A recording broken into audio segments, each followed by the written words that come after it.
The UES Pathfinder cut a silent path through the nebula's shimmering dust, its sensors painting an exquisite tapestry of hydrogen and nascent stars. Captain Aris Thorne watched the swirling gases on her main viewscreen, a familiar calm settling over her. Exploration was a patient pursuit, a dance with the unknown. For months, they'd charted this quiet sector, a region far from the established lanes of the Galactic Alliance, cataloging dwarf stars and gas giants. Captain, incoming transmission, Ensign Lara, the communications officer, announced, her voice tinged with surprise. It's highly irregular. Originating from Veridia Prime, a non-spacefaring moon we're currently surveying. Low-band, desperate sounds. Like a plea, Aris frowned. Alliance protocols were ironclad. No interference with pre-warp civilizations. Patch it through, Lyra, but keep it on a filtered audio-visual loop. No direct response.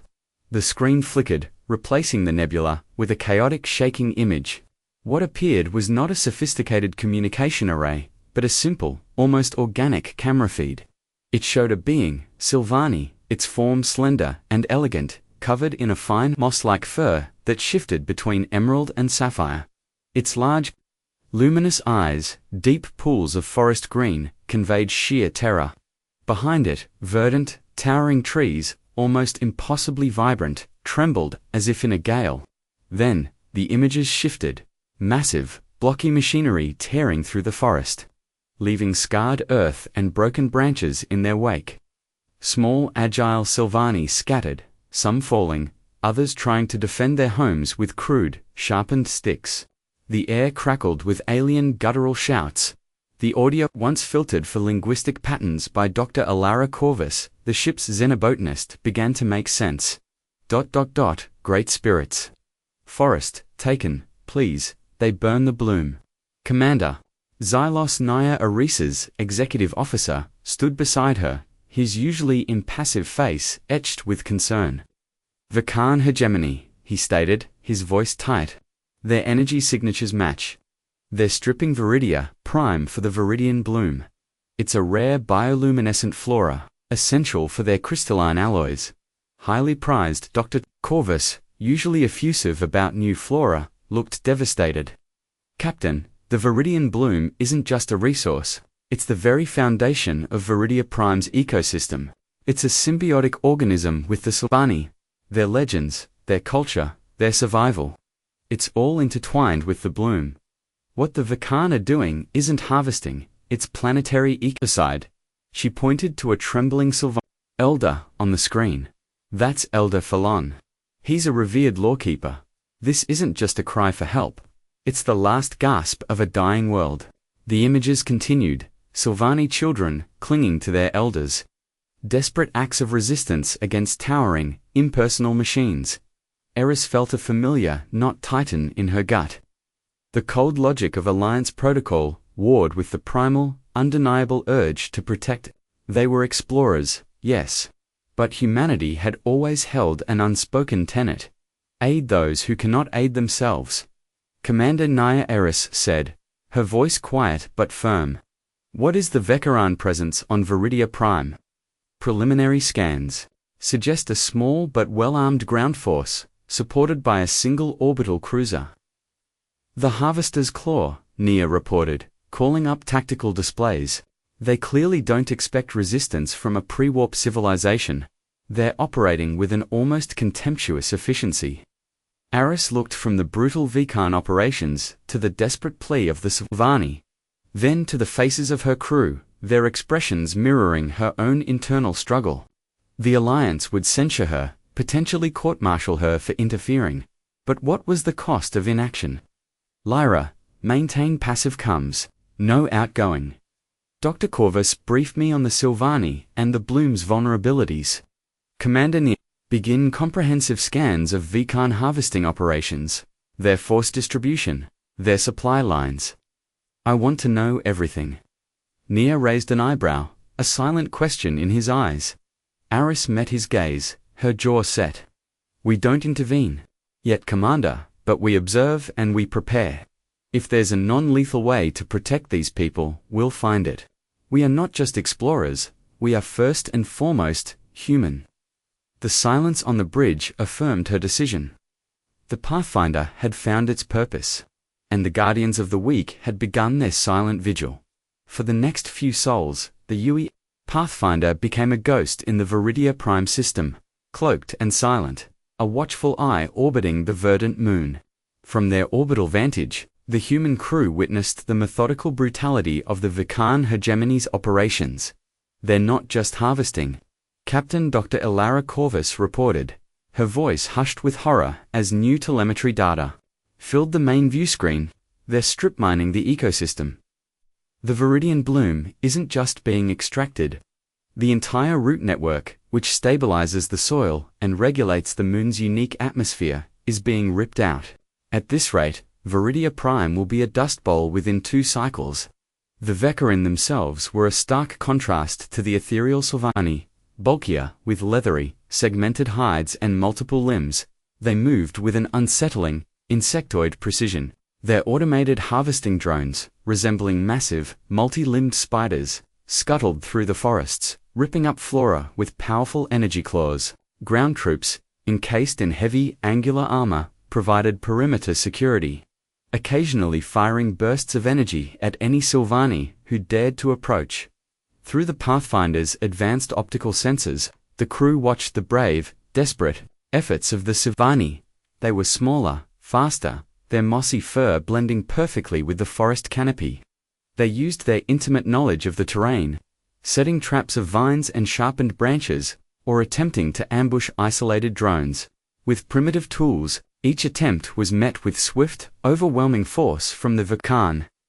The raw, guttural roars of the Vulcan troops echoed through the forest, punctuated by the mournful, high-pitched cries of the Sylvani. "They're fighting with everything. They have, Commander Xylos," Nia murmured, his gaze fixed on a Sylvani family trying to shield their home from a drone. "But it's like trying to stop a tidal wave with a handful of pebbles." Suddenly, Lyra Solara's console chimed. "Captain, Vulcan, scout vessel, the Hunter's Gaze, on an intercept course. They've detected our observation post." Aris's eyes narrowed. "Are we compromised?" "Negative," Captain Lyra replied, her fingers flying over her console. "They're scanning, but our signature is too faint. They're categorizing it as a high-energy stellar flare, possibly from the nearby nebula. They're dismissing it." Aris let out a slow breath. "Lucky for us, their arrogance makes them blind. Continue passive observation, but elevate stealth protocols." Over the next sol, Nia, a brilliant tactician despite his preference for conventional engagements, pored over the data. "Captain, I've identified several key vulnerabilities," he announced during a strategy meeting. "They're harvesting. Drones operate on a tightly coupled energy frequency. If we could disrupt that, even temporarily, it would halt their operations.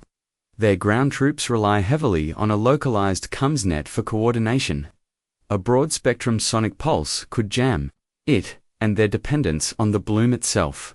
He turned to Dr. Corvus Elara. "You said the bloom is vital to their alloys. Can we weaponize that?" Corvus shook her head.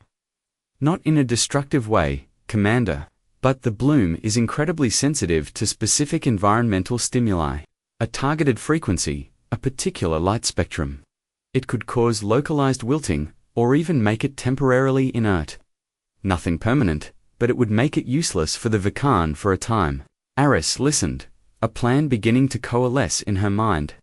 This wasn't about violence. It was about disruption, confusion, and protection. "All right, Commander, draw up a detailed operational plan. Focus on non-lethal methods only. We don't escalate to armed conflict unless absolutely necessary." Dr. Corvus worked with Lieutenant Jox, engineering, to adapt our existing systems for these environmental and frequency disruptions. "Lyra, prepare for precise, localized subspace transmissions. We're going to give the Vulcan a very bad day." Nia nodded, a glint in his eye.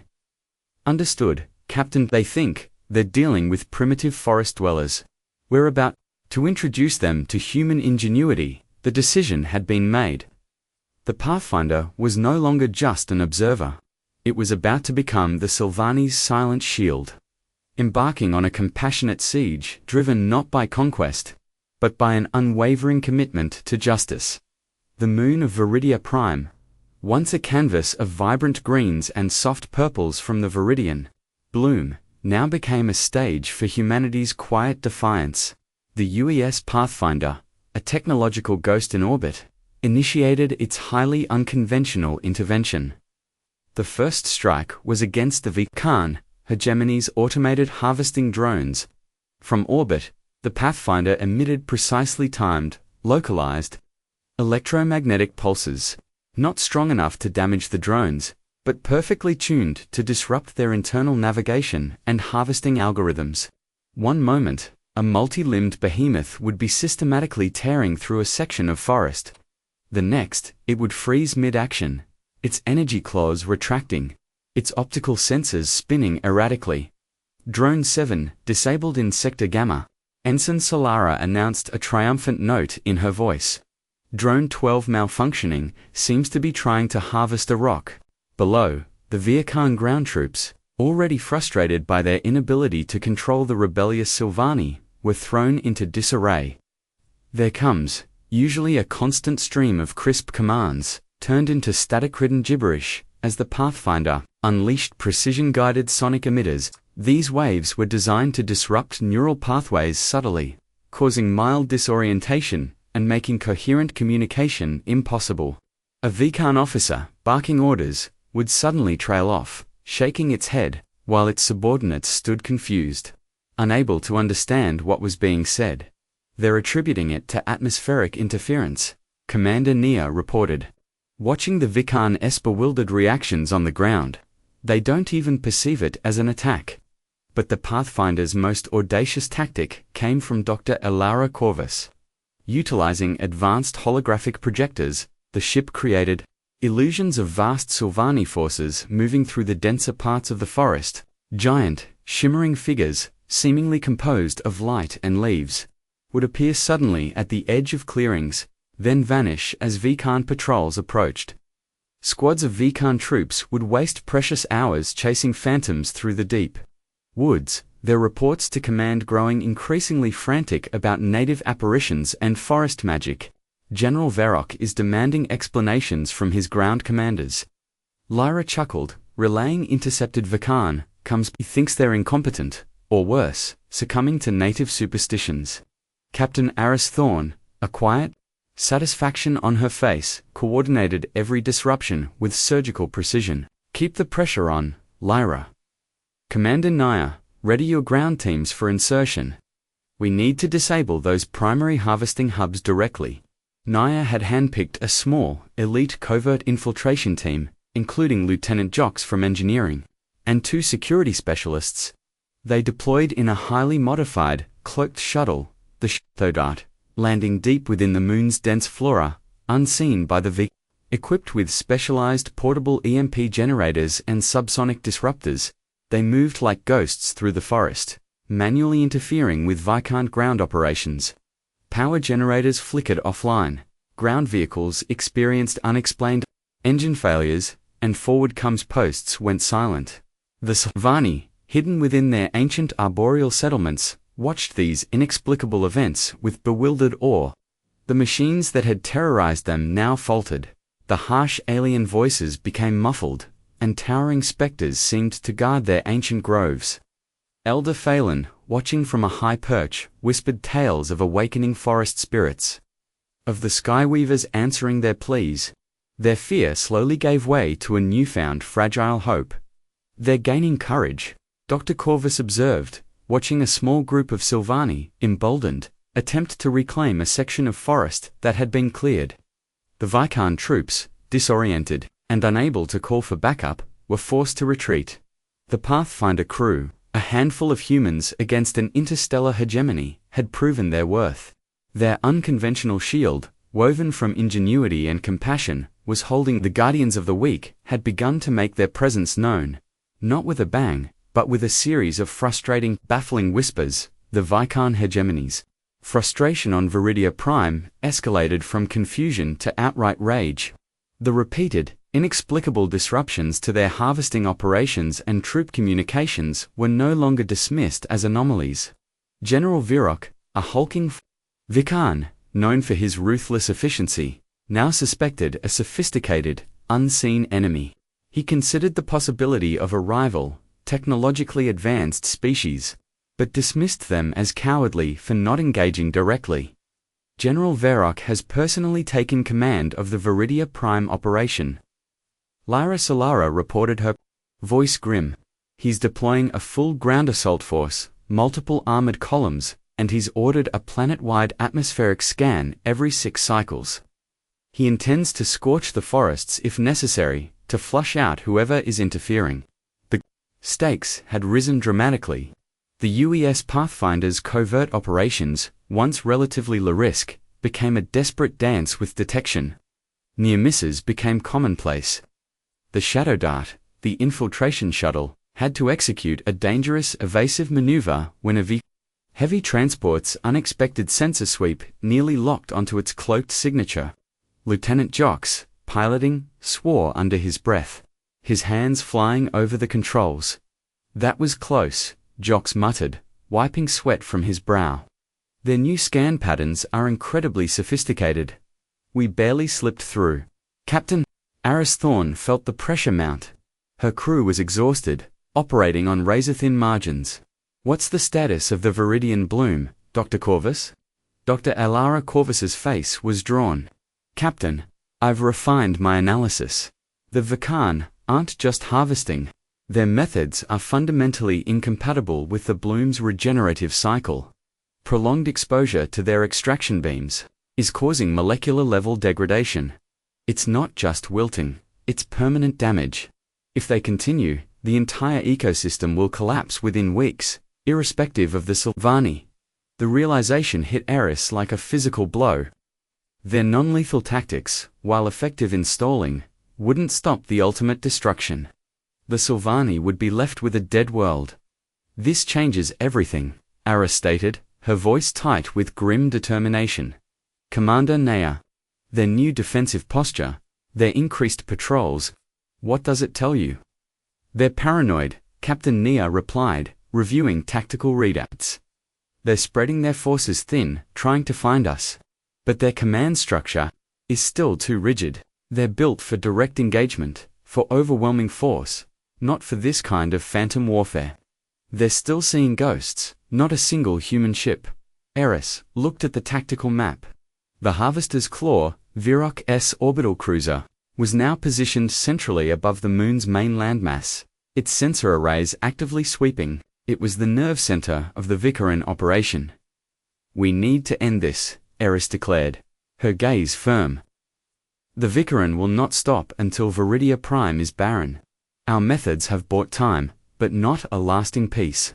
We have to make them understand, and the only way they understand is if we hit them where it hurts, without hurting anyone. Naya looked at her, understanding dawning in his eyes. You're talking about a direct confrontation, Captain, with the Harvester's Claw. A direct confrontation, Commander, but on our terms, Aris affirmed. We make our presence known, undeniable. We demand their withdrawal, and if they refuse, we show them the true meaning of non-lethal countermeasures. We need to disable their entire fleet, not just their ground operations. Can we adapt the sonic disruptors for that scale? Jox, who had been listening intently, stepped forward. It's theoretically possible, Captain. We'd need to reroute primary power, boost the emitters to maximum, and focus the wave with pinpoint accuracy. It would temporarily cripple their command and control, shut down their communications, maybe even their propulsion systems, but it would be a massive energy drain for us, and it would leave us vulnerable for a period. Aris nodded slowly. This was the moment of truth. They were a single exploration vessel, facing a hegemony, but they were doing it for the Sylvani, for a little green moon. For the very principle of compassion in a pragmatic galaxy. Prepare the ship, Aris ordered, her voice resonating with resolve.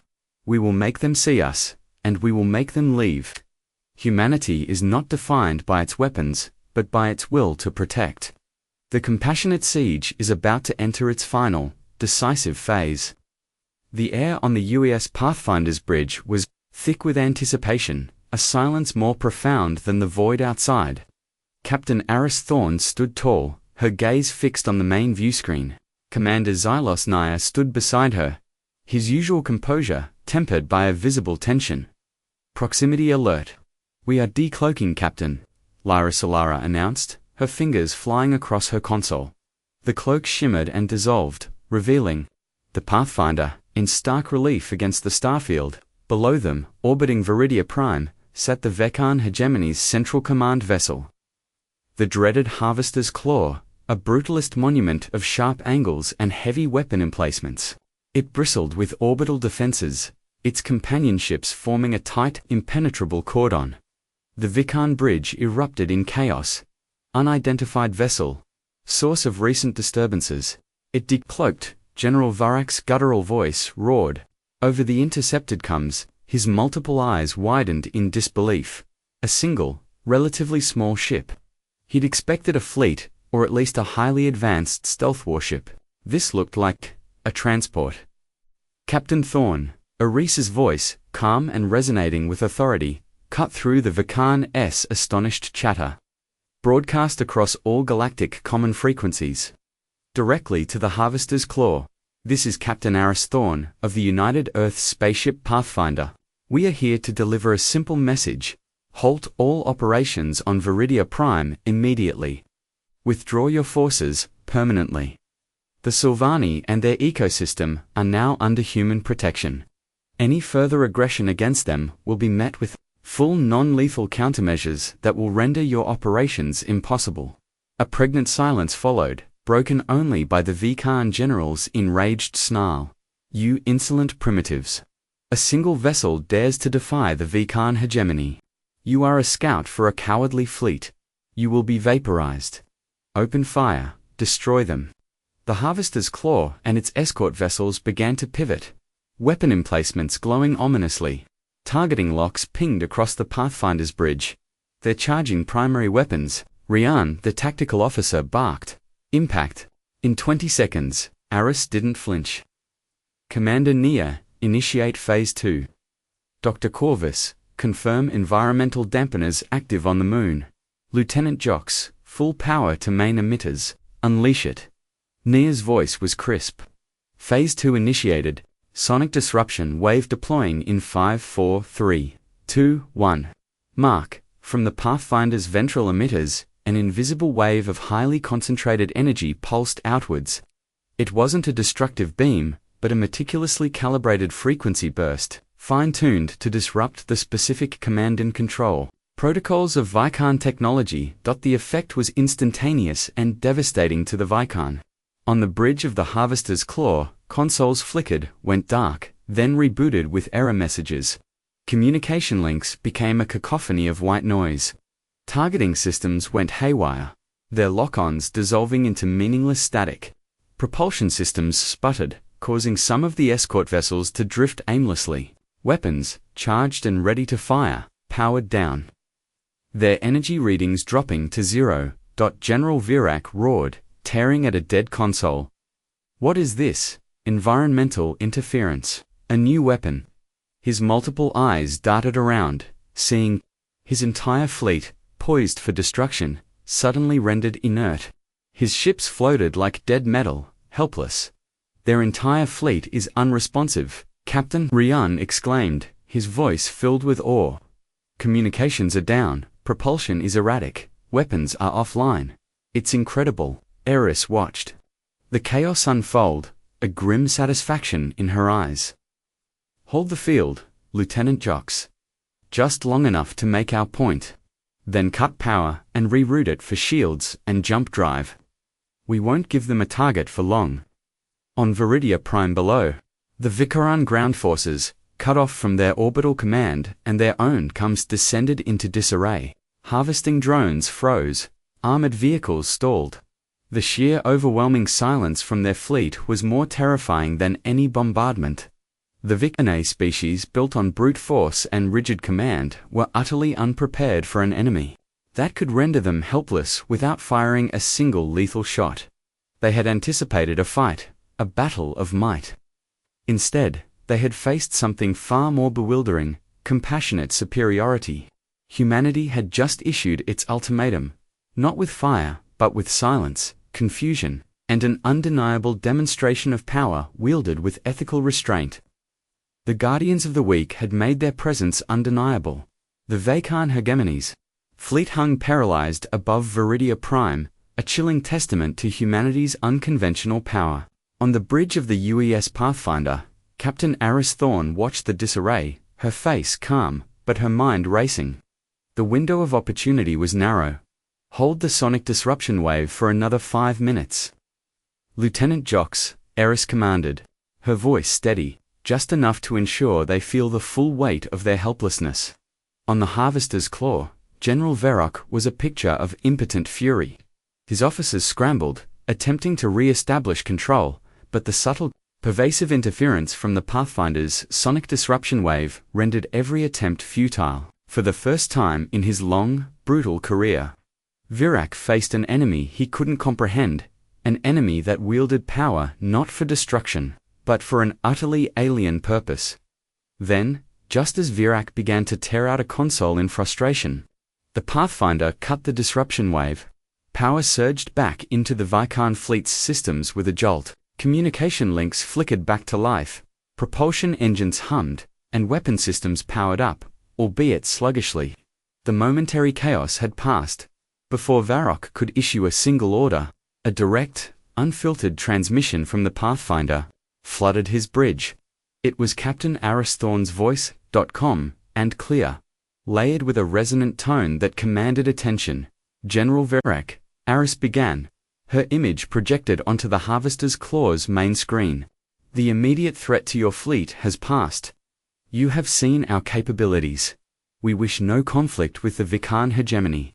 We have no interest in your territories or your resources. Our only demand remains, as stated, withdraw from Veridia Prime, permanently. The Sylvani are under human protection. Any further aggression against them or their ecosystem will be met with full non-lethal countermeasures that will render your operations impossible. Virak's multiple eyes narrowed, his mandibles clicking in frustrated rage. Protection. For a pre-warp species, what is your game, human? What do you seek? In return for this intervention, we are a hegemony. We take what is ours. Aris's expression remained unwavering. Our game, General, is compassion. We seek nothing in return but the continued existence of the Sylvani and the preservation of Veridia Prime. This is not a negotiation. This is an ultimatum. Your fleet and ground forces have experienced a small demonstration of what we are capable of. We can repeat it, we can expand upon it, we can render every single one of your ships, every piece of your technology, every single one of your operations utterly useless, without ever harming a single Vikan life. You will be paralyzed, unable to move, unable to communicate, unable to act. On the Pathfinder's bridge, Commander Nia watched Virak's reaction. The Vikan's face was a mixture of fury and utter bewilderment. They understood conquest, resources, power. They did not understand altruism, especially not from an unknown, comparatively small species. This is unprecedented, Nia murmured to Aris. He doesn't know how to process it. That's the point, Xylos. Aris replied quietly. Their entire worldview is built on dominance. We're showing them a different kind of strength. Virak's internal struggle was palpable. He was a creature of war, trained for combat. This intangible, ethical power was something alien to his very being. He scanned the Pathfinder, then his still-shaken fleet. He saw the potential for endless, frustrating stagnation, an ignominious defeat without a single battle. His mission was to harvest the bloom, not to engage in an unwinnable war of attrition against an enemy whose motives defied all logic. Finally, with a guttural growl that was more defeat than defiance, Virak spoke. This is illogical, but your capabilities are undeniable. We will withdraw. For now, this is not forgotten. Human, the hegemony does not forget. Nor do we. General Aris replied, her tone cool and clear. Veridia Prime is under our protection. You have been warned. The transmission cut. The Vulcan fleet, though still bristling with weapons, began to turn, slowly, grudgingly, away from Veridia Prime. Below, on the surface, the remaining Vulcan ground forces, bewildered by the sudden cessation of hostilities, and their fleet's retreat, began to pack up their harvesting equipment.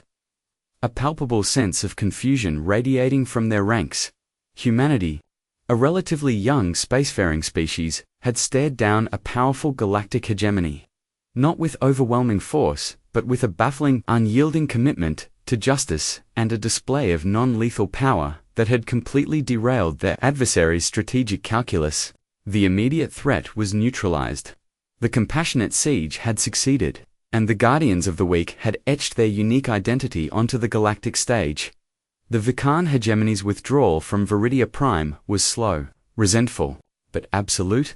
For several sols, the UES Pathfinder maintained its watchful orbit, ensuring that the last of the hulking Harvester's Claw and its escort vessels vanished into the cold expanse of space.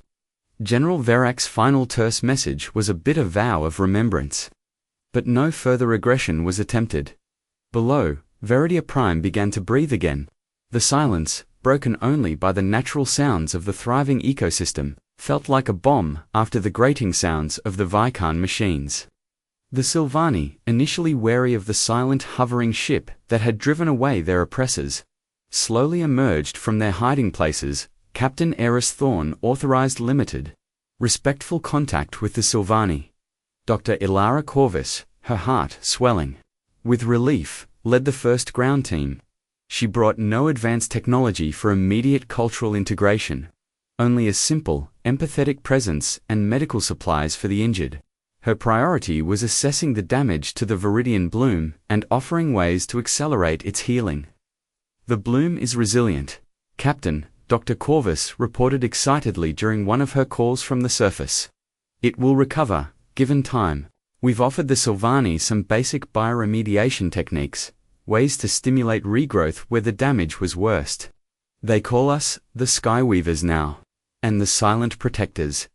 They're already planting new bloom sprouts, singing their ancient songs of renewal. Commander Xylos Nia, overseeing the restoration of the Pathfinder's systems, felt a profound sense of satisfaction. Alliance High Command is going to have a field day with our reports. Captain, unsanctioned intervention, open defiance of a hegemony, non-lethal subjugation of a fleet. It's a diplomatic nightmare. Aris smiled faintly. Let them. We protected an entire species, Xylos, and we did it without firing a single lethal shot. That's a precedent the Alliance, and the galaxy, will have to contend with. Indeed. News of the Veridia Prime incident rippled through the galactic community. Whispers spread of a new, enigmatic species, humanity that had not sought conquest or resources, but had defied a powerful hegemony for the sake of a vulnerable pre-warp civilization. Some, like the pragmatic Trilkar trade conclave, viewed humanity with suspicion, unable to grasp such seemingly irrational altruism. Others, like the long-suffering Veridian Accord, a loose coalition of smaller oppressed species, saw a glimmer of hope, a potential shift in galactic power dynamics. On the Pathfinder's bridge, as they prepared to leave the Veridia Prime system and submit their controversial report, Aris Thorne looked out at the vibrant moon, already showing signs of healing. She thought of Elder Phalon, his luminous eyes filled with gratitude. We didn't just save them, Commander, Aris mused. We showed them that the galaxy isn't just about the strong preying on the weak. We showed them that there's a different way. Nia nodded, his gaze distant, and in doing so, we've probably painted a very large target on our backs. Captain, the Vulcan, don't forget. And other species. They're watching now. They'll want to know if humanity is a force for good, or just another power seeking its own advantage. Then we'll show them, Aris said, her voice firm with conviction. We'll show them what it truly means to be human. To be a guardian. Not just of the weak, but of a different kind of strength. The UES Pathfinder initiated its jump sequence, leaving Veridia Prime behind.